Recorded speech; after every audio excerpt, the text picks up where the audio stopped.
कल मुरली चल रही थी 17/8/66 की।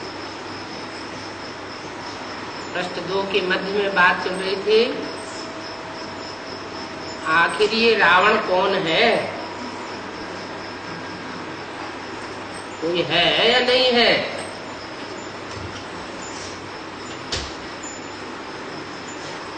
हवा है क्या,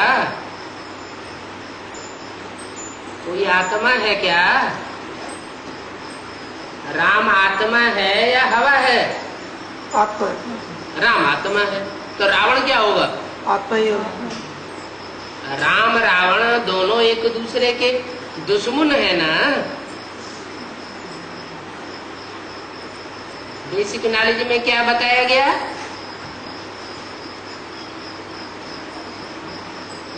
कि हमारी आत्मा में जो 5 विकार की कमजोरियां हैं वो रावण है। अच्छा, हर आत्मा में वो 5 विकारों रूपी कमजोरियां नंबरवार हैं या एक जैसी है। नंबरवार। आप कमजोर उनको ज्यादा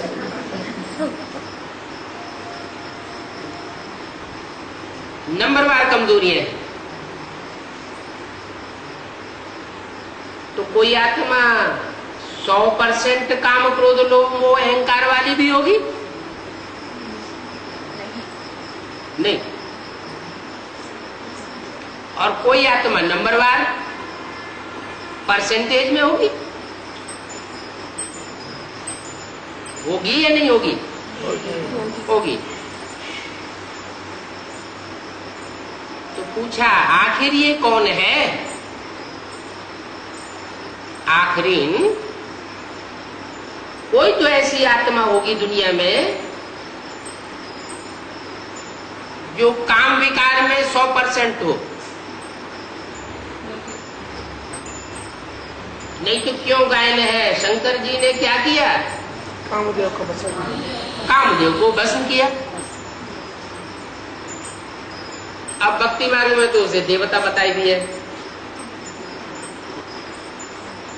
अब देवता में तो विकार होते ही नहीं है।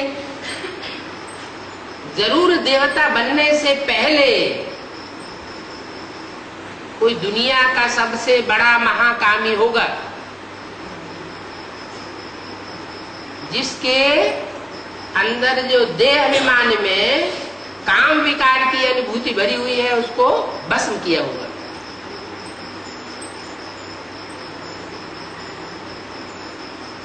ऐसे ही क्रोध विकार, लोभ विकार, मोह और अहंकार भी होगा। नंबरवार तो जरूर होते हैं।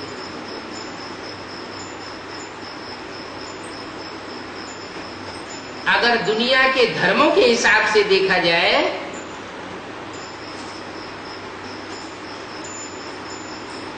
तो इस्लाम धर्म में जितना काम विकार है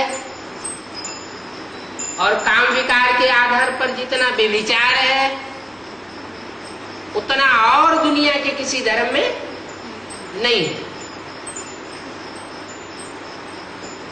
और इस्लाम धर्म का मुखिया कौन, कोई तो होगा। इस्लाम धर्म का प्रवर्तक, आरंभ करने वाला कोई तो होगा। कब से शुरू हुआ, किसके द्वारा शुरू हुआ, क्योंकि और धर्मों की तो हिस्ट्री का सबको पता है, बहुतों को पता है, कम से कम इस्लामियों को तो पता है कि आज से 2500 वर्ष पहले इब्राहिम आए और उन्होंने इस्लाम धर्म स्थापन किया।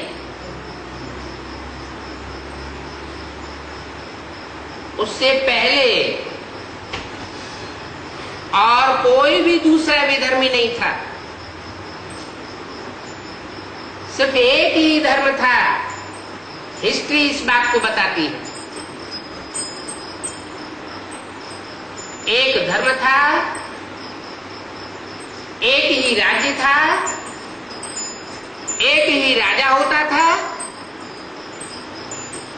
एक प्रकार की धारणाएं थी। इसलिए 2500 वर्ष की जो पहले की हिस्ट्री है, सुख शांति की दुनिया की, जो अंग्रेज लोग भी मानते हैं कि भारत में क्राइस्ट से 2000 साल पहले पैराडाइज था,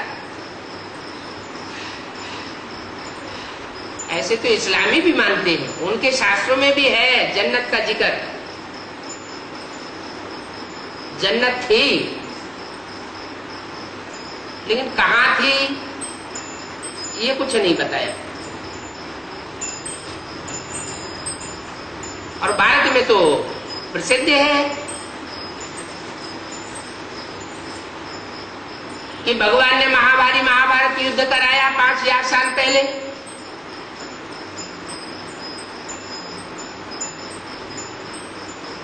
और महाभारत युद्ध के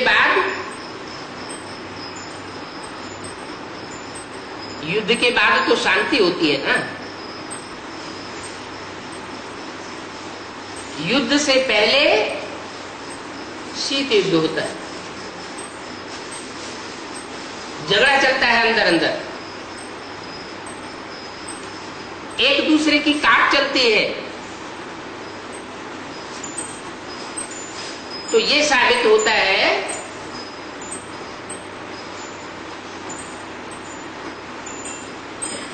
जो दुनिया की खुदाइयां हुई हैं उनमें भी ये साबित होता है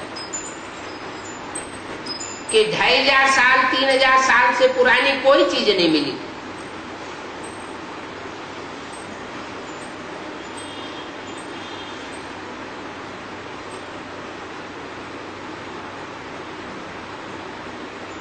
हिस्ट्री इस बात को बताती है।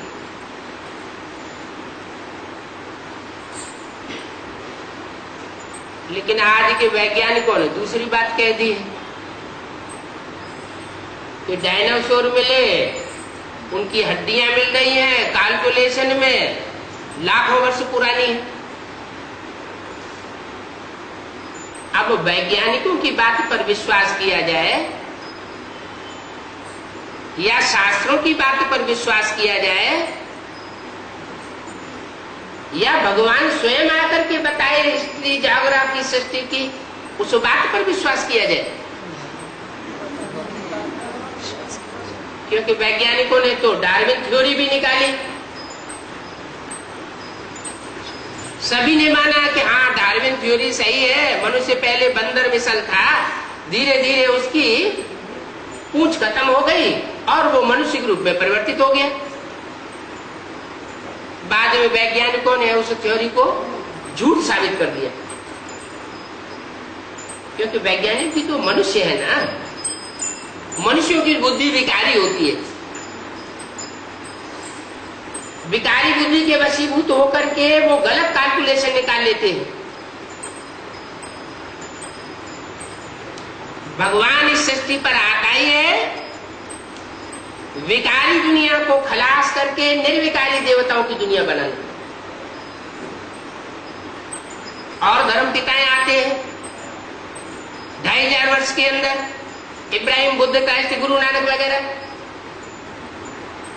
वो अपना धर्म तो स्थापन करके जाते हैं, धारणाएं तो स्थापन कर देते हैं, लेकिन पुरानेपन का विनाश नहीं करते, पुरानी मान्यताओं का विनाश नहीं करते, अंधश्रद्धा अंधविश्वास के ऊपर कुठाराघात नहीं कर पाते।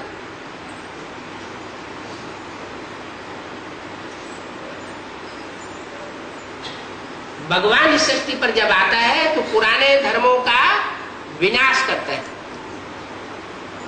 सब धर्मों का जो पुराने पड़ गए हैं, तामसी हो गए हैं, क्योंकि दुनिया की हर चीज पहले सतो प्रधान सुखदायी होती है और बाद में धीरे धीरे तमो प्रधान दुखदायी हो जाती है। चाहे मनुष्य हो, चाहे जानवर हो, चाहे कोई जड़ वस्तु हो, हर चीज पहले सतो प्रधान सुखदायी और बाद में तमो हो जाती है। चार अवस्थाओं से गुजरती जरूर है। जैसे मनुष्य का जीवन बाल्यकाल, किशोरावस्था, नौजवान और फिर बुढ़ापा। सुख भोगने की भी क्षमता नहीं रहती। तो ये सृष्टि भी 4 आयामों से पसार होती है, जैसा शास्त्रों में लिखा हुआ है। सत्ययुग, त्रेता युग, द्वापर युग और कलयुग। 4 सीन का ये ड्रामा है। उसमें 2 पहले सीन सुख के हैं, सुख रूपी दिन है, ज्ञान सूर्य की रची हुई दुनिया है। और बाद के 2 युग, द्वापर से लेकर कलयुग तक, ये अज्ञान अंधेरे की दुनिया है। इस अज्ञान अंधेरे की दुनिया की रचना मनुष्य गुरुओं ने की है। इब्राहिम के फॉलोअर्स सैकड़ों नहीं, हजारों नहीं, अरब है। अरब की तादाद से भी ऊपर है। क्रिश्चियंस के फॉलोअर्स भी 100-150 करोड़ से ऊपर है। दुनिया की इतनी बड़ी जनरेशन के ऊपर आधिपत्य जमाने वाले ये देहधारी धर्म गुरु, मनुष्य गुरु, इन्होंने आकर के संसार में अज्ञान फैलाया और दुनिया अज्ञान अंधेरे में डूब गई। अभी माया का पॉम्पेड शो 100-200 वर्ष के अंदर इतना ज्यादा फैलता है, पश्चिमी सभ्यता से, पश्चिमी देशों से लेकर के भारत तक, कि सब अज्ञान अंधकार में डूब जाते हैं, चकाचौंध हो जाती है। क्या क्या निकला है? जो भी निकला है वो जन सामान्य के कल्याण नहीं उससे हो रहा है। एटम बम निकले, क्या उससे जनता का कल्याण हो रहा है? एरोप्लेन निकले हैं, कितनी दुनिया की परसेंटेज आत्माएं एरोप्लेन से लाभ ले पाती है?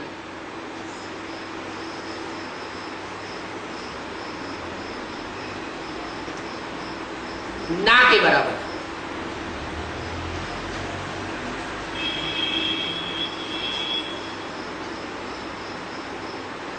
और भी वैज्ञानिक चमत्कार हो रहे हैं।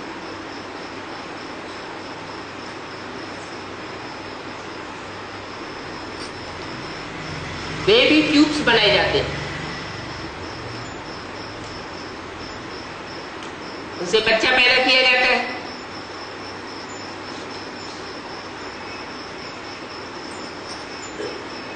लेकिन क्या उसमें जो आत्मा आती है वो आत्मा का परिष्करण होता है? नहीं होता। बीज को जब तक नहीं सुधारा है तब तक संसार का कल्याण नहीं हो सकता। प्रकृति के ऊपर कंट्रोल किया है मनुष्य ने, आत्मा के ऊपर कंट्रोल नहीं किया। आत्मा भी अविनाशी है, प्रकृति के 5 तत्व भी, एलिमेंट्स भी अविनाशी है, लेकिन प्रकृति मनुष्य के कंट्रोल में आ चुकी है बहुत कुछ, लेकिन इतनी कंट्रोल में नहीं आई है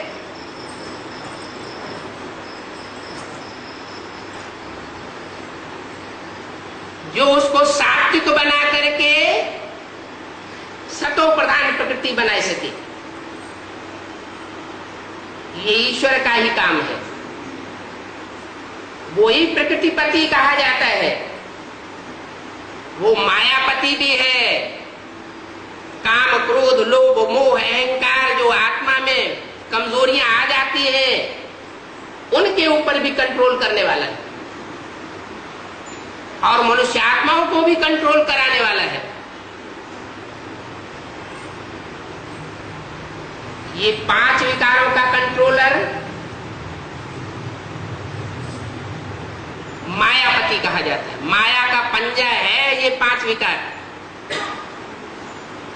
तो मायापति भी है,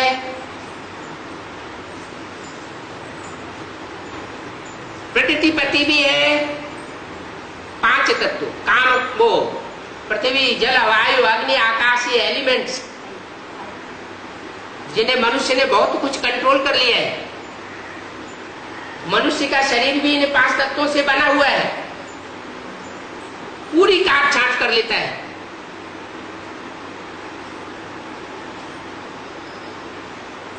लेकिन मनुष्य शरीर में से आत्मा जो निकल जाती है, उसकी पकड़ मनुष्य के हाथ में नहीं आई।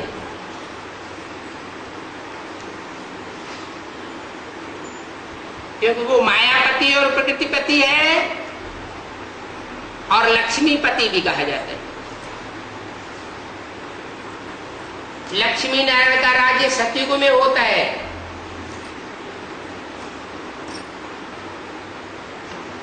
गिरती कला वाले युगों में, त्रेता में, द्वापर में, कलयुग में नहीं होता। तो वो संपूर्ण दुनिया बनाने वाला है। कलयुगी झूठ दुनिया को पलट करके सतयुगी 16 कला संपूर्ण दुनिया बनाने वाला है। वो आता है तो बताता है कि राम कौन है और रावण कौन है।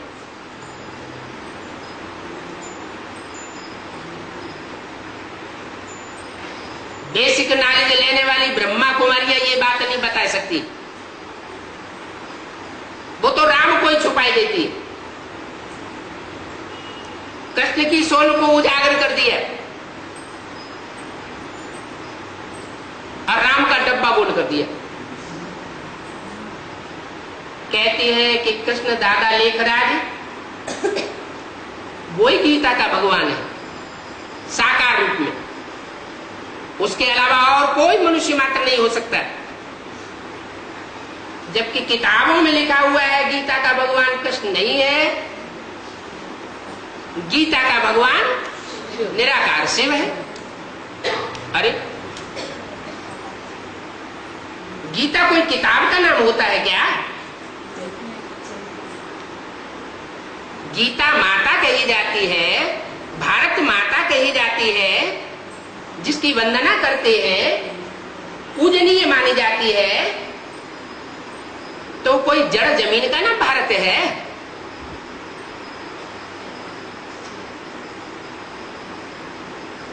सर्वशास्त्र शिरोमणि कही जाती है।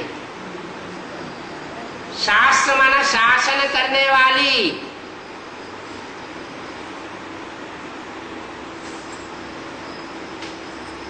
वसुधैव कुटुंबकम के हिसाब से सारी वसुधा हमारा कुटुंब है, खास भारतवासियों के लिए,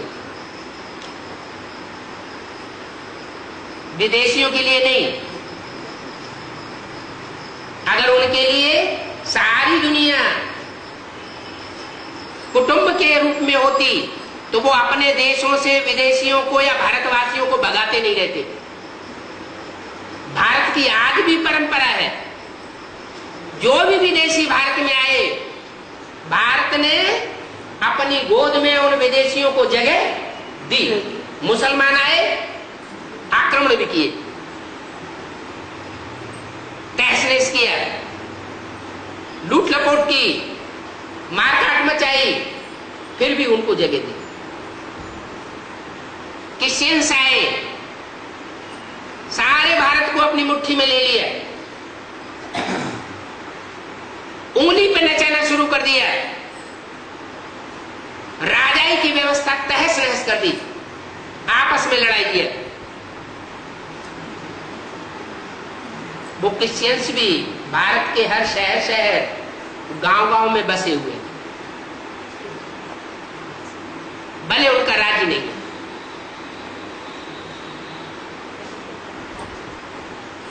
तो चाहे हिंदू हो, मुसलमान हो, सिख हो, ईसाई हो, भारत माता की गोद में सभी ने पालना ली।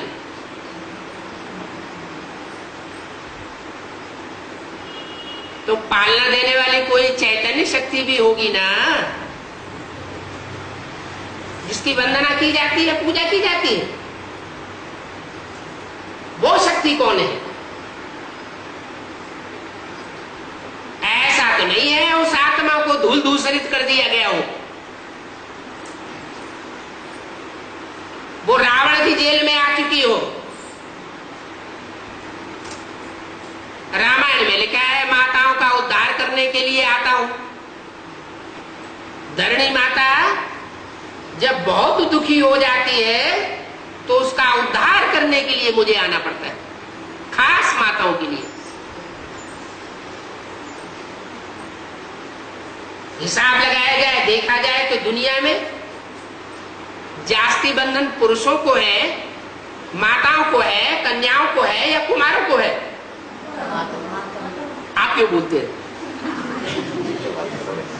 आप माता है इसलिए? आप लोग बताइए।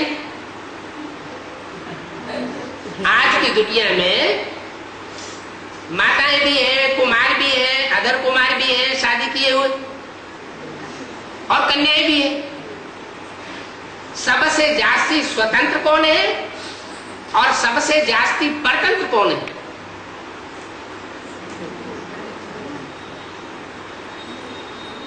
हर देश की गवर्नमेंट भी समानता में लाने की कोशिश कर रही है, लेकिन नहीं हो पा रहा है। तो बताइए, कन्याओं, माताओं, पुरुषों, कुमारों के बीच में सबसे जास्ती परतंत्र कौन है? आप ज्ञान में चल रहे हैं, इससे फट से बता रहे हैं। यहाँ कुछ लोग ऐसे भी बैठे हुए हैं जिन्होंने भट्टी भी नहीं की है। बैठे हैं ना? हाँ, बैठे हैं। तो ज्ञान योग की भट्टी में पकने के बाद पूरी बात पता चल जाएगी। तो जो नए नए जैसे बैठे हुए वो बताएं कि दुनिया में जास्ती दुखी कौन है?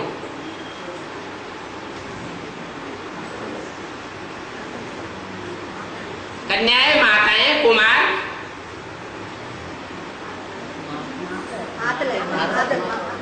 కొత్తగా వాళ్ళు మాత్రమే చేయని వాళ్ళు। जी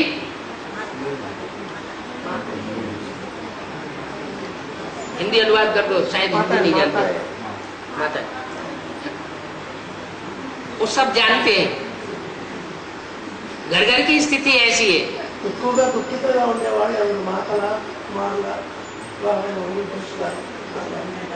ये बात ऐसे कहते हैं भारत में अर्धांगिनी है, आधे की हकदार है, आधे की हकदार है। लेकिन प्रैक्टिकल में अगर देखा जाए तो बैंक बैलेंस जास्ती पुरुषों के नाम होता है या माताओं कन्याओं के नाम होता है?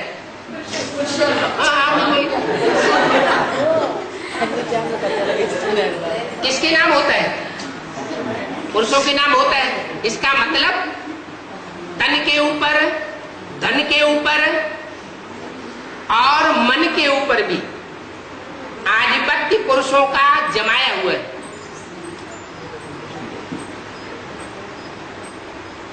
तो माताएं कंट्रोल्ड हुई पड़ी, बंधन में है। ये उस भारत की बात है जहां शास्त्रों में ये गायन है, यत्र नार्यस्तु पूज्यन्ते रमन्ते तत्र देवता। जहां नारियों की पूजा होती है, सम्मान से जहां देखा जाता है, वहां देवताएं निवास करते हैं। जहां नारियों का अपमान होता है वहां राक्षस निवास करते हैं।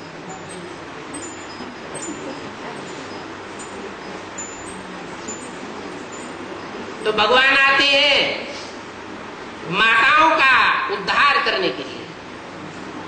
उनको कहा जाता है धरणी माता। शास्त्रों में जो नाम है वो काम के आधार पर है। धरणी माना धारणा करने वाली, जैसे प्योरिटी की धारणा है। प्योरिटी माना पवित्रता, ब्रह्मचर्य। पुरुषों में जास्ती प्योरिटी निभाने का ताकत होती है या कन्याओं माताओं में प्योरिटी निभाने की ज्यादा ताकत होती है? खास भारत में, विदेशों की बात छोड़ो।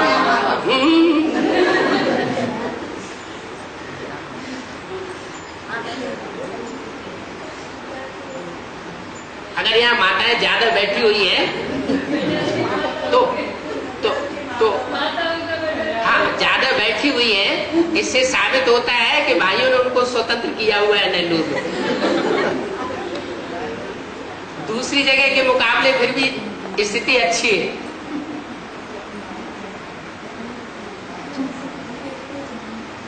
तो बात चल रही थी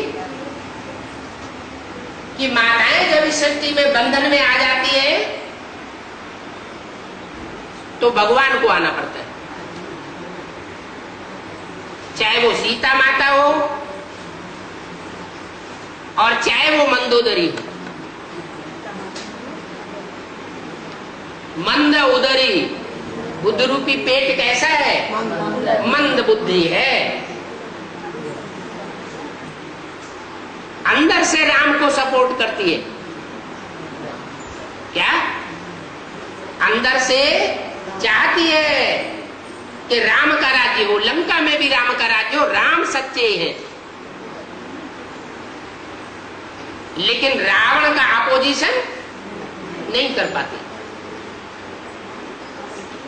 छोड़ नहीं पाती।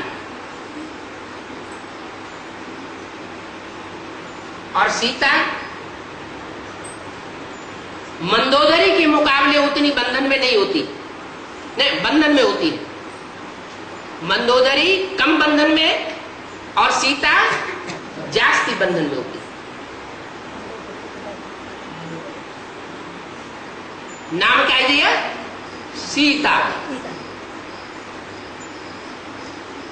सीता माना शीतल, जो भाव स्वभाव से शीतल है।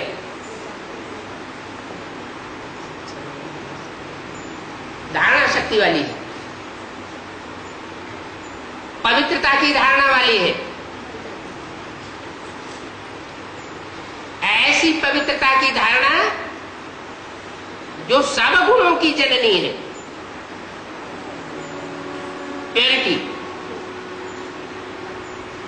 जहां पवित्रता होगी वहां बुद्धि भी पवित्र होगी। पवित्र बुद्धि होगी माने सुमति होगी। इसलिए रामायण में तुलसीदास ने लिख दिया है, जहां सुमति तहां संपत्ति नाना और जहां कुमति तहां विपत्ति निदान। तो पवित्रता की धारणा कन्याओं माताओं में जास्ती होने के कारण भगवान जब इस सृष्टि पर आते हैं तो कन्याओं माताओं के हाथ में कलश देते हैं ज्ञान का। अपने यहां कोई भी अनुष्ठान करेंगे तो कलश भर करके रखेंगे नवग्रह के पास, नवग्रह पूजन के लिए। वो कलश कोई पानी का कलश नहीं है, ज्ञान जल का कलश। तो ज्ञान जल का कलश शास्त्रों में गाया हुआ है कि सागर मंथन हुआ,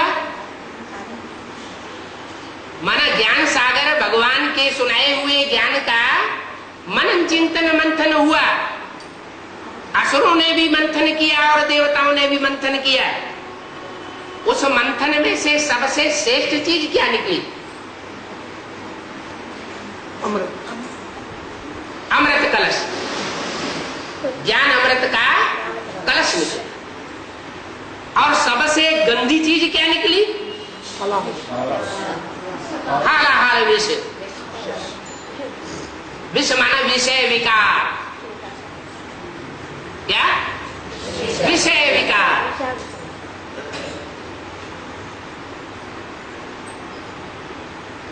तो कलश किसको दिया गया है? देवताओं को दिया गया। उनको तो ज्ञानामृत बांटा गया, लेकिन किसके हाथ में दिया गया बांटने के लिए? माता के हाथ, लक्ष्मी के हाथ, ग्रह लक्ष्मी जिसे कहते हैं। घर घर में भी तो ग्रह लक्ष्मी होती है ना। घर की लक्ष्मी अगर अच्छी हो तो घर स्वर्ग बन जाए, और घर की लक्ष्मी अगर कुलक्षणी हो तो घर नरक बन जाए। तो लक्ष्मी के हाथ में कलश ज्ञान का दिया जाता है।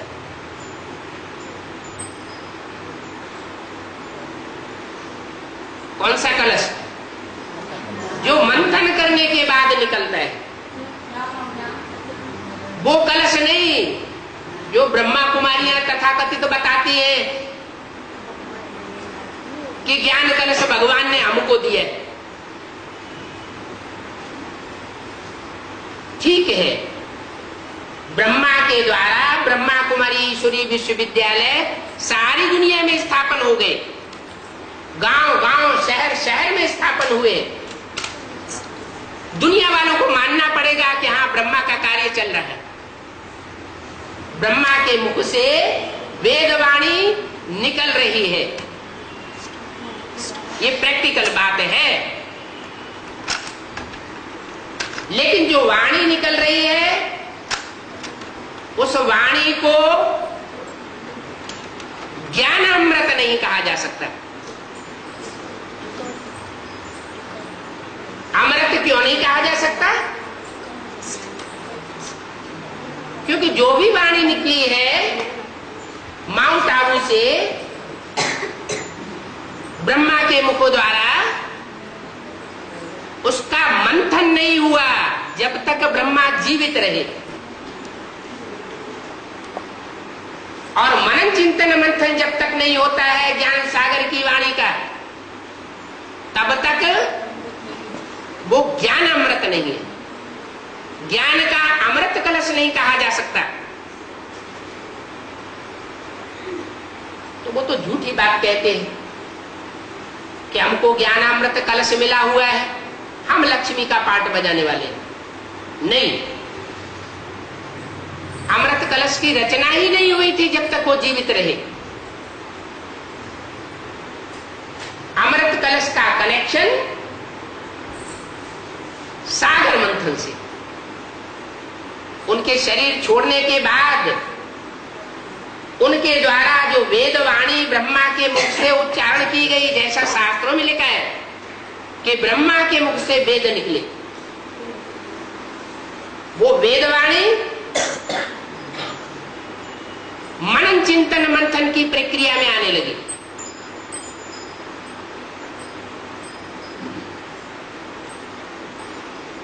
और ब्रह्मा कुमारी आश्रम में दो हिस्से हो गए।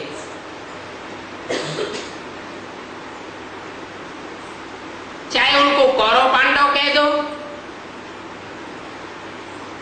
और चाहे उनको देव और असुर कह दो।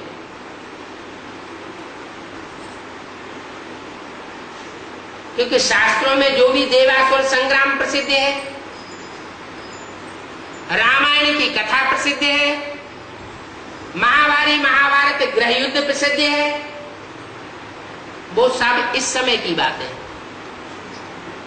किस समय की? जब के एटम बम बन जाते हैं, शंकर जी का काम तैयार हो जाता है। हर हर बम बम, वो कार्य तैयार हुआ पड़ा है।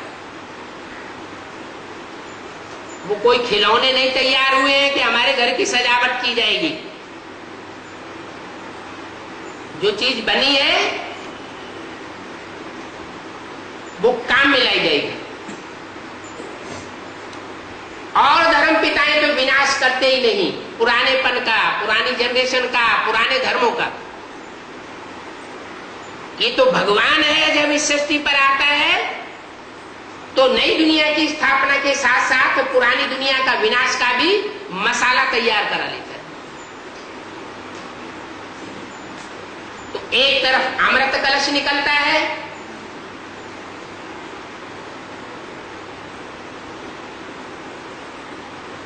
जो कन्या माताओं को सुपुर्द किया जाता है। कि तुम ज्ञान जल बांटो।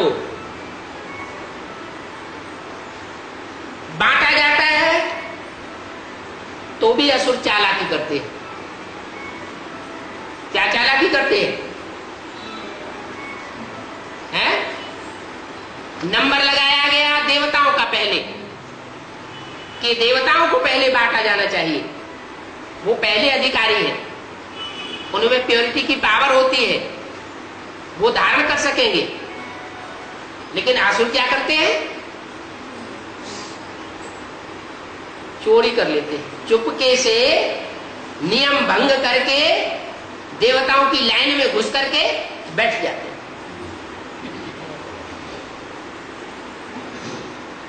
एक तरफ विषय विकार भी पीते रहते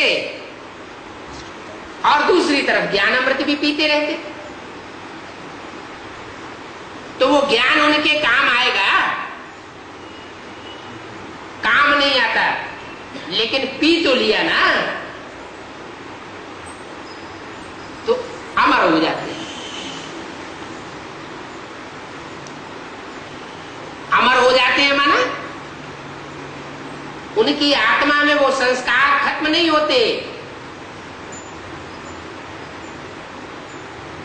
आसुरीपने के, लेकिन मर्ज हो जाते हैं। जैसे कोई बीज होता है, सर्दी में पौधा बनेगा, गर्मी में पौधा नहीं बनेगा। कोई बीज होता है गर्मी में पौधा बनता है, सर्दी में पौधा नहीं बनता है। कोई बीज होता है बरसात में उगता है, दूसरे मौसम में नहीं उगता। तो ऐसे ही ये बिंदु बिंदु बिंदु बिंदु आत्मा रूपी बीज है, जो भ्रकुटी के मध्य में यादगार के रूप में बिंदी या टीका लगाया जाता है। ये आत्मा यहां निवास है। इस आत्मा की रोशनी आंखों में से निकल रही है। ये आत्मा जब शरीर छोड़ के जाती है तो आंखें बटन हो जाती है, माने वो रोशनी, आत्मा रूपी रोशनी निकल गई, वो चैतन्यता चली गई। तो आत्मा में जो आसुरीपने के संस्कार भरे हुए हैं जन्मजात, जिन आत्माओं में, वो आत्माएं भी ज्ञान अमृत को पी करके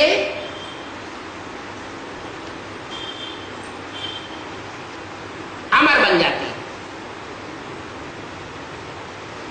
उनको राहु केतु नाम दे दिया। कहते हैं नौ ग्रहों की दशा बैठती है तो कोई के ऊपर राहु की दशा बैठ जाती है।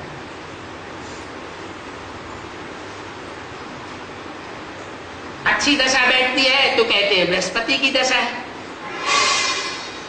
बृहस्पति को देवताओं का गुरु माना जाता है।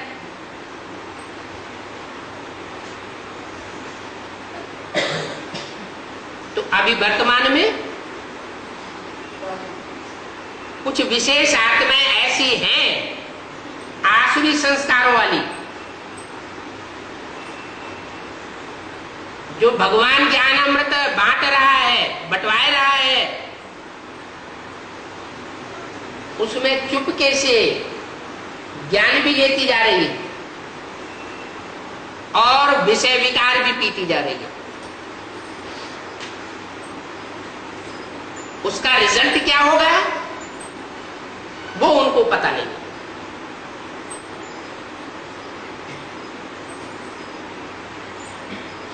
अभी बाप पहचान आकर के दे रहे हैं कि ये संगम युग है, पुरुषोत्तम संगम युग।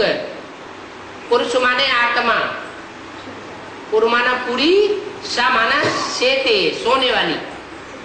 शरीर रूपी पुरी में सोने वाली है आत्मा, माना पुरुष। वो पुरुष रूप आत्मा जो है वो इस समय दुनिया में दो रूपों में है, एक आसुरी रूप में और दूसरी देव आत्माओं के रूप में है। तो वो देव आत्मा है, लेकिन असुरों के संग में आकर के सब असुर बन चुके हैं। रामकृष्ण की आत्माएं भी जन्म लेते लेते सतयुग त्रेता में जन्म लेते, द्वापर कलयुग में जन्म लेते लेते नीचे गिर चुकी। गलती से उनको भगवान मान लिया। वो देवताएं थे, देवताओं में उच्च कोटि की आत्माएं थी। मनुष्य जब नीचे गिरता है तो राक्षस बन जाता है, और मनुष्य जब ऊंचा उठता है दिव्य गुण धारण करके तो देवता बन जाता है। गीता ज्ञान में ये बात बताई जाती है कि गीता ज्ञान नर अर्जुन को नारायण बनाने के लिए दिया गया था। अर्जुन नर था, मनुष्य था, मनुष्य को नारायण बनाने का ज्ञान दिया। नारी द्रौपदी थी, उसको नारायणी बनाने का ज्ञान दिया गया। भगवान ने ज्ञान दिया, लेकिन गलती से कृष्ण का नाम डाल दिया। अब गीता में तो कई श्लोक और कई शब्द ऐसे आए हैं जो गीता ज्ञान दाता निराकार समझा जा रहा है। समझ में आता है कि वो निराकार था, वो कोई साकार नहीं था। साकार माने देह अभिमानी, निराकार माने निराकारी, निर्विकारी, निरहंकारी। तो रूपक बनाए दिया है, समझने वाले समझ सकते हैं कि वो अर्जुन के रथ में आया। दूसरी तरफ शास्त्रों में लिख दिया है शरीरम रथम विद्धि इंद्रियाणि हयान्याहु। शरीर को रथ समझ, इंद्रियों को घोड़ा समझ।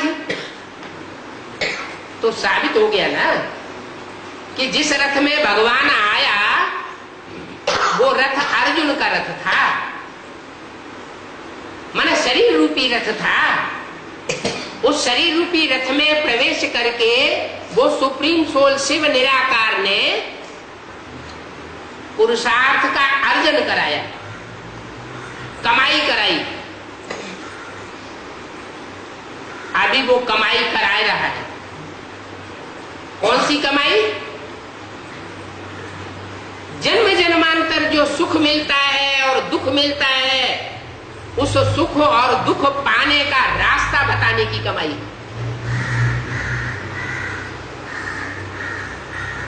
गीता में कर्म अकर्म विकर्म की गति समझाई गई है। ये कर्म की गुह्य गति भगवान के सिवाय कोई नहीं समझा सकता,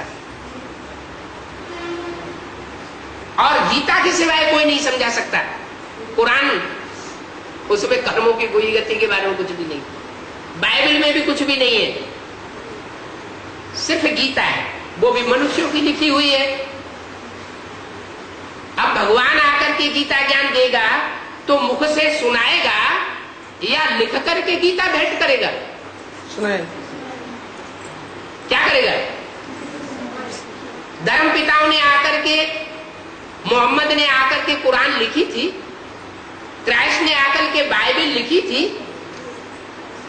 गुरु नानक ने आकर के गुरु ग्रंथ साहब लिख करके दिया था, या डायरेक्ट मुख से बोला था? क्या किया था? डायरेक्ट मुख से आकर के बोलता है, उसे लिखने की क्या दरकार?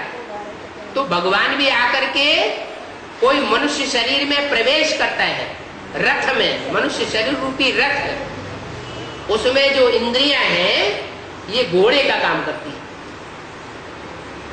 इन इंद्रियों को खुली छूट दे दो तो मनुष्य गड्ढे में चला जाएगा। इनको लगाम लगा के रखेंगे तो शरीर रूपी रथ सही काम करेगा, बीमार भी नहीं पड़ेगा, समाज की नजरों में भी श्रेष्ठ रहेगा, भगवान की नजरों में भी श्रेष्ठ रहेगा।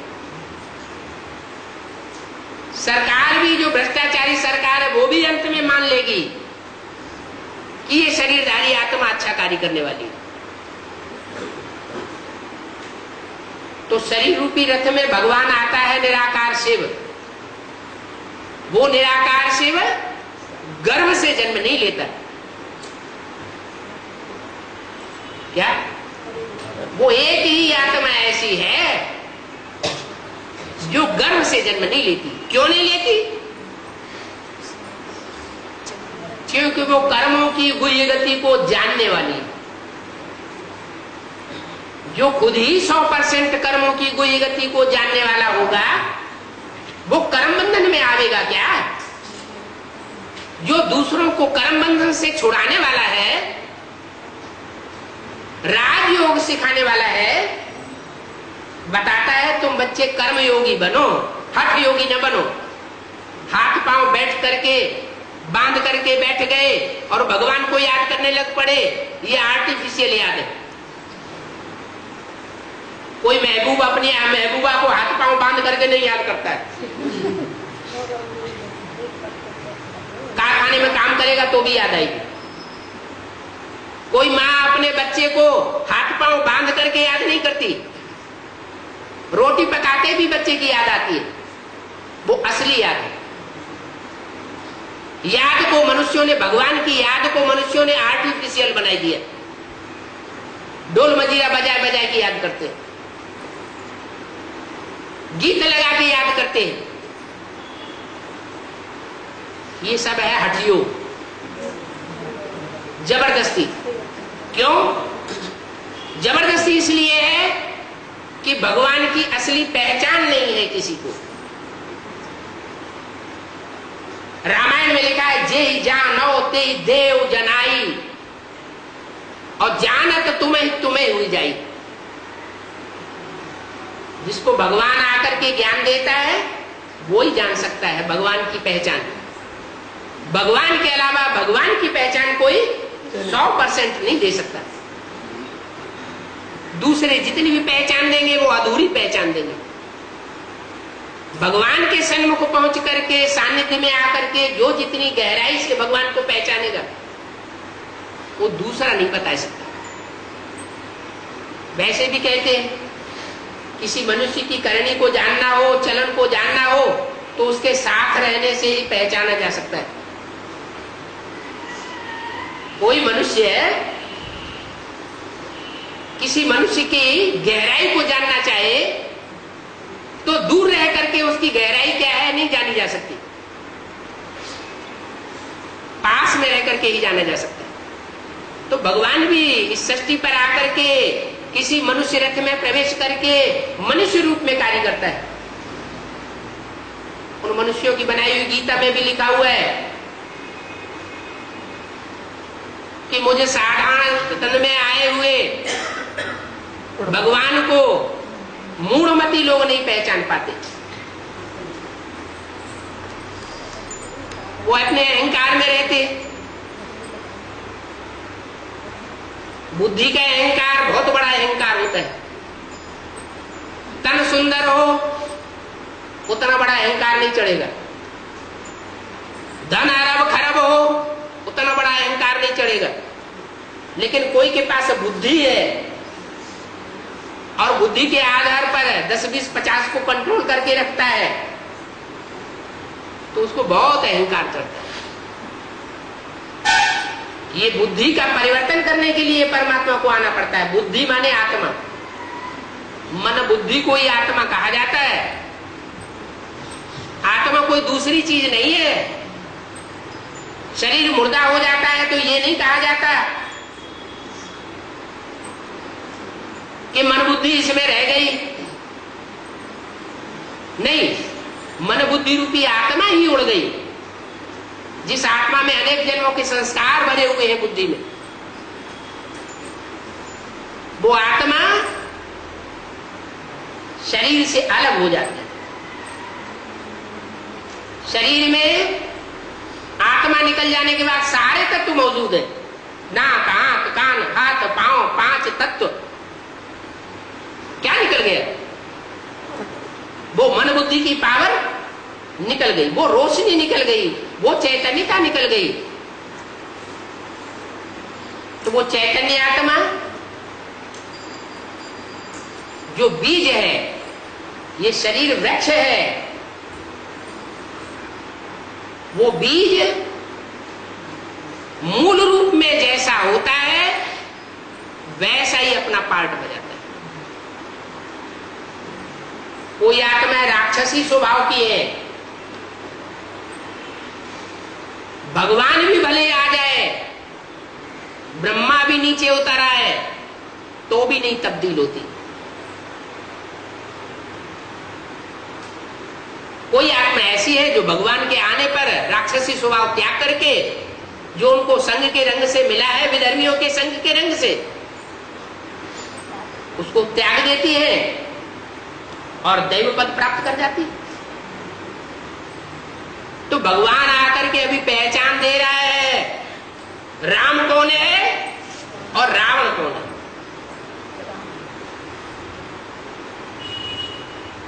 राम रावण बन जाता है, कृष्ण कंस बन जाता है। कब?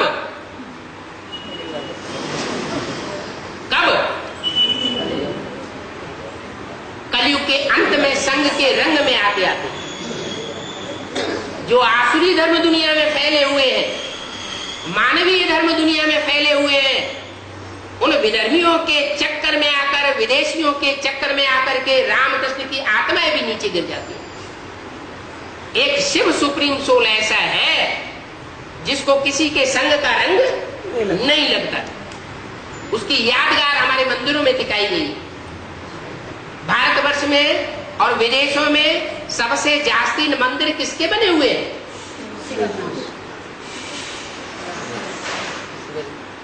कोई ऐसा देवता है जिसके सबसे जास्ती मंदिर बने, जिसकी सबसे जास्ती मूर्तियां बनी,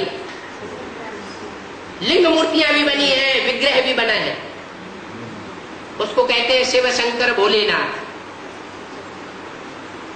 वो यादगार इस बात को बता रही है कि वो मां का स्वरूप भी है, उसके साथ जो जलाधारी बनी हुई है वो माता का रूप दिखाया गया है, स्त्री का अंग दिखाया गया है, और लिंग रखा हुआ है, पुरुष रूप दिखाया गया है, और साथ ही साथ दोनों दिखाए गए, क्योंकि भगवान आकर के प्रवृत्ति मार्ग की स्थापना करता है। सन्यासियों की तरह स्त्री पुरुषों को अलग करना नहीं सिखाता, वो सिखाता है इंद्रियों को कंट्रोल करना। सन्यासी तो कायर है, घर बार छोड़ करके इसलिए जाते हैं कि साथ में रह करके पवित्र नहीं रह सकते। भगवान आकर के सन्यासियों को नहीं सिखाते।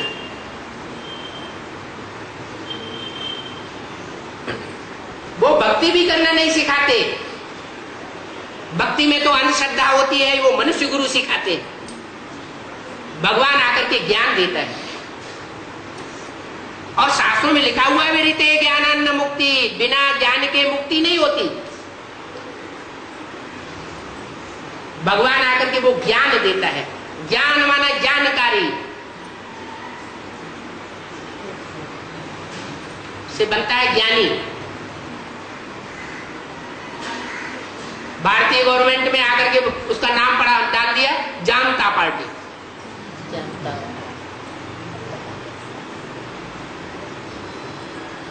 वो तो सिर्फ नाम बताए दिए है।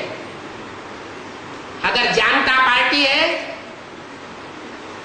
वो ही सच्ची है तो ये बताए कि ये कपड़े का झंडा कभी विश्व विजय करता है? विश्व विजय करके दिखलावे तब हो प्रभु हमारा झंडा ऊंचा रहे। हमारा कागज का कपड़ा झंडा विजय करता है विश्व को? विश्व विजय मनुष्य करेगा या कपड़ा करेगा? मनुष्य करेगा। कोई तीन कपड़े हुए हैं शरीर रूपी वस्त्र। ब्रह्मा की यादगार हरा कपड़ा, विष्णु की सात्विकता का यादगार सफेद कपड़ा, ये शरीर रूपी वस्त्र हैं, और शंकर की क्रांति का सूचक लाल कपड़ा। मन बुद्धि के अंदर संकल्पों का खून बहा देता है। ये सूक्ष्म क्रांति है ज्ञान की, और सूक्ष्म से लेकर के सारी दुनिया में स्थूल क्रांति भी होगी। स्थूल खून भी बहेगा। किनका बहेगा? जो परमात्मा का ज्ञान सुनकर संदेश लेकर के परिवर्तन नहीं होंगे। उनका खेल खलासा होना, खून खराबा होना। जो भगवान के बच्चे बनेंगे, ब्रह्मा के मुख से भगवान आकर के जो ज्ञान सुनाता है, मुख वंशावली ब्राह्मण बनाता है, जो ब्राह्मण बनेंगे पवित्र, विनाश के पीरियड में, एटम बमों के फटाके के पीरियड में वो भगवान से पालना लेंगे, प्रसन्न रहेंगे। कुरान में कयामत का बहुत जिक्र है। मुसलमान भी इस बात को जानते हैं कि विनाश के पीरियड में खुदा के बंदे बहुत आराम से रहेंगे, और जो खुदा की वंदना नहीं करने वाले होंगे, माथा टिकाने वाले नहीं होंगे, माने माथा नहीं झुकाएंगे, अपने अहंकार में रहेंगे, उनको बहुत दुख झेलने, और दुख झेलते झेलते खून खराबा होते होते आखिर भस्मीभूत हो जाते। जो आने वाली नई दुनिया है, जो आने वाला सत्य युग है, उस सत्य युग में उनको जगह नहीं मिलेगी, क्योंकि उन्होंने अपनी आत्मा को सत्य नहीं बनाया। जो कहते हैं सत्य चित्त आनंद स्वरूप, भगवान का संग नहीं किया। भगवान का संग करेंगे तो आत्मा में सत्य चित्त आनंदमयता के रूप आएंगे, गुण आएंगे। असुरों का संग करेंगे, जो आज दुनिया करती चली जा रही, खास करके भारत के पढ़े लिखे नौजवान, कन्याएं और कुमार विदेशी सभ्यता से इतने प्रभावित हो गए हैं, विदेशी पढ़ाई से इतने प्रभावित हो गए हैं कि वो ईश्वरीय पढ़ाई को बिल्कुल महत्व ही नहीं देते। अरे भगवान को सदगुरु कहा जाता है, सदगुरु कहा जाता है, और सिख लोग कहते हैं एक सदगुरु अकाल मूर्त, एक ओंकार निरंकार, एक ही सदगुरु है, बाकी सब है गुरु। तो जब एक ही सत्य माना सच्चा गुरु है, तो बाकी गुरु क्या हो गए? झूठे, झूठे गुरु हो गए। सारे गुरु गुसाएं जो है सृष्टि को नीचे ले गए, भगवान के स्वरूप को खुद नहीं जानते, लेकिन दूसरों को ज्ञान बघाते रहते। सारी दुनिया का डब्बा गोल हो गया, सारी दुनिया की मति भ्रम हो गया, बुद्धि भ्रष्ट हो गई। कैसी बुद्धि भ्रष्ट हो गई? जिस डाल पर बैठे हुए उसी डाल को काट रहे। एटम बम बनाने वालों को भारत के जो विद्वान आचार्य हैं वो बहुत ऊंचा समझते हैं या नीचा समझते हैं? ऊंचा समझते, बहुत ऊंचा समझते हैं। ये नहीं समझते उनकी बुद्धि भ्रष्ट हुई पड़ी है। जिस दुनिया में बैठे हैं उसी दुनिया का संहार करने के लिए उन्होंने शस्त्र तैयार कर लिए, और उन शस्त्रों को भी विस्फोट करने की अब उनमें ताकत नहीं है, इतनी हिम्मत नहीं है। वो कार्य भी परमात्मा को कराना पड़ता है, शंकर द्वारा विनाश। हर हर पापों का हरण करता है। बम बम, जब बम्बों के फटाके होते हैं तब दुनिया झुकती है। फिर पछताए होत कहा जब चिड़िया चुन गई खेत, फिर तो कोई मतलब ही नहीं। अरे बुद्धि का अहंकार, जो बुद्धिमानों की बुद्धि कहा जाता है भगवान, उसके सामने अपनी बुद्धि का अहंकार क्यों दिखाना? इसलिए अर्जुन से कहा, अर्जुन तू कोरा कागज बन जा, तू जो कुछ पढ़ा लिखा है वो सब भूल जा। तूने डागली पढ़ाई पढ़ी होगी। ये डागली पढ़ाई जो भारत में आई है वो विदेशियों से आई है। ये डॉग एंड विचेस बनाने वाली पढ़ाई है, कुत्ता कुतिया बनाने वाली पढ़ाई।